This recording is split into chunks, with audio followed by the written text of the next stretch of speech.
Hi, Thomas Hyman here, founder and CEO of Realty Partners, and I just wanted to share with you some quick thoughts regarding buyer tours, working with buyers as a buyer agent and organizing home tours. And I just had a conversation with one of our agents, and I wanted to share that with you. You may have heard the saying, show the crappy houses first and then the nice one that you want to sell.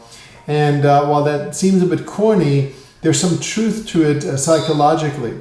So let's say you have a buyer, and nowadays, of course, the buyers are telling you what they want to look at. They've done their research, they've been on your website, they've picked out 5 or 6 properties that they want to see.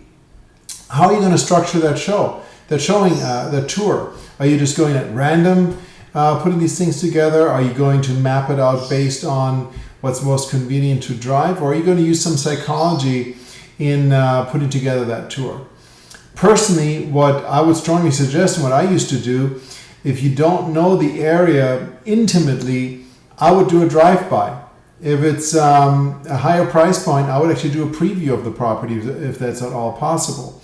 But at a bare minimum, I would drive by and get a feeling from the outside of the home, what kind of area is it, what kind of neighborhood is it, what's the feel I get for it, and how does that match what my buyers are looking for. And hopefully you have a pretty good idea by the time you take them out as to what's the most important to them, what they're looking for, what some of their hot buttons are.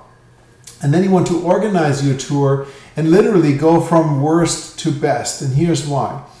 If you're going to create that contrast by showing them the properties that are least likely to meet their needs first, and then the best homes at the end, you're going to create that contrast where now that you're getting to the best home, they're going to remember the properties that they looked at before, and that contrast is going to really help them make a decision on that property.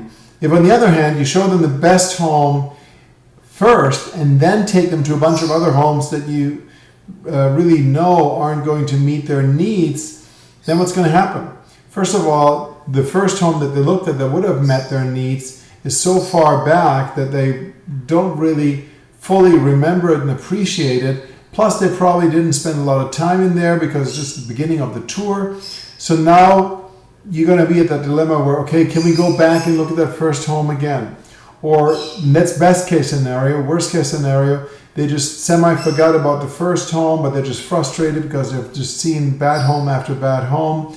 And they're going, let's sleep on it and we'll, revisit it tomorrow.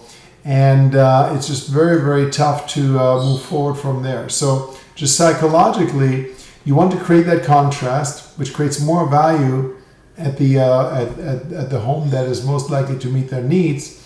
And then organize your home tours accordingly. Hope this makes sense. If you have any questions, feel free to shoot me a message. Thomas Hyman, founder and CEO of Realty Partners, with this quick daily success tip. Make it a great day.